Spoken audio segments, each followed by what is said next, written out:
Panduan ibadah di Hari Raya Idul Fitri saat pandemi COVID-19. Ramadan akan segera pergi, dan kita akan bertemu dengan Hari Raya Idul Fitri. Tetapi pandemi COVID-19 belum sepenuhnya berakhir.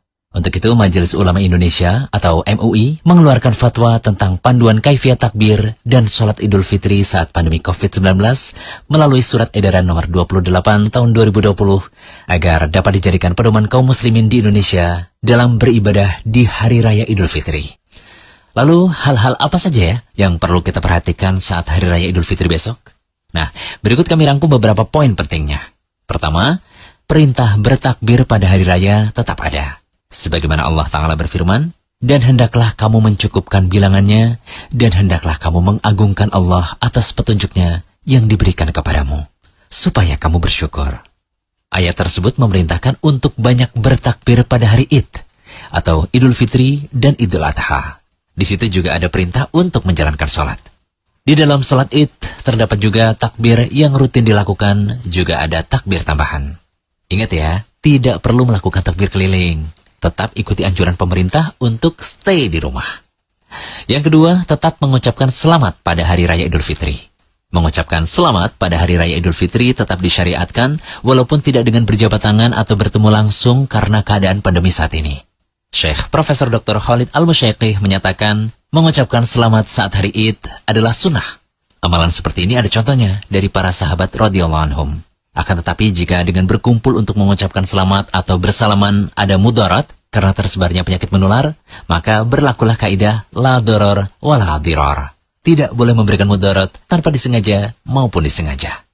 Saling mengucapkan selamat bisa dengan saling memandang saja tanpa harus bersalaman atau cukup dengan berbagai media komunikasi, seperti telepon misalnya.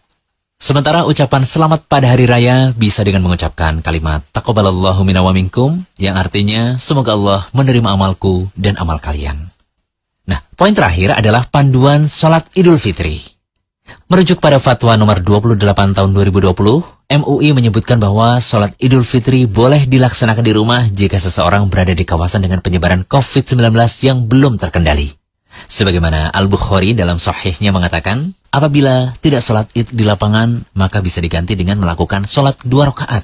Demikian pula untuk wanita dan bagi mereka yang tinggal di rumah. Praktik ini seperti yang dilakukan oleh Anas bin Malik radhiyallahu anhu. Apabila Anas bin Malik sedang berada di kampungnya, sehingga beliau tidak bisa hadir sholat Id di pusat kota, beliau kumpulkan budak-budaknya dan juga anaknya. Kemudian beliau perintahkan Ibnu Abi Utbah untuk menjadi imam. Kemudian beliau sholat Id seperti yang dilakukan imam di kota. Sementara itu, jika umat Islam berada di kawasan dengan tingkat penularan COVID-19 yang sudah terkendali, sholat Idul Fitri dapat dilaksanakan secara berjamaah di masjid atau tanah lapang. Indikasi bahwa daerah tersebut dikatakan aman, salah satunya ditandai dengan angka penularan COVID-19 menunjukkan kecenderungan menurun. Dan ada kebijakan pelonggaran aktivitas yang memungkinkan terjadinya kerumunan berdasarkan ahli yang kredibel dan juga amanah. Pelaksanaan sholat Idul Fitri, baik di masjid maupun di rumah, harus menerapkan protokol kesehatan dan mencegah terjadinya potensi penularan COVID-19. Sebagai pelengkap pembahasan kali ini, kita sertakan juga panduan sholat Idnya.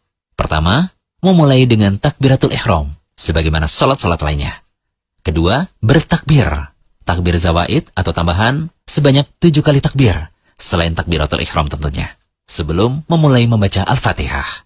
Boleh mengangkat tangan ketika takbir-takbir tersebut, sebagaimana yang dicontohkan oleh Ibnu Umar. Ketiga, di antara takbir zawaid, tidak ada bacaan zikir tertentu.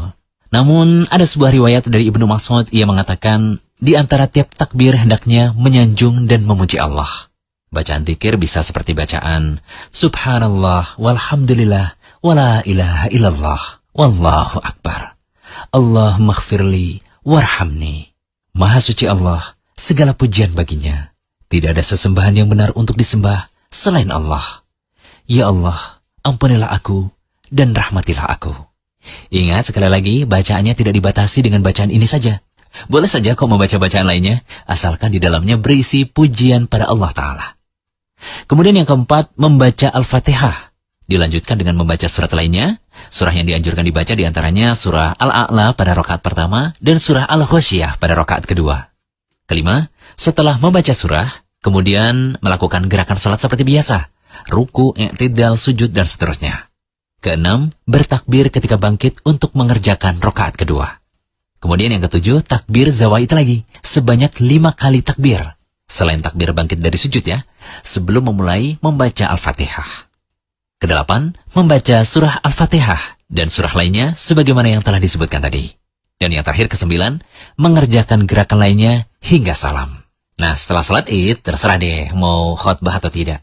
Namun, kami sendiri sih tidak menganggapnya wajib ketika di rumah, sehingga tidak ada khotbah pun tidak ada masalah. Semoga pembahasan kali ini bisa memberikan pencerahan ya kepada kaum muslimin di tengah kebimbangan melaksanakan ibadah-ibadah saat Idul Fitri di tengah pandemi. Jangan lupa kunjungi rumaiso.com, update setiap hari, insya Allah.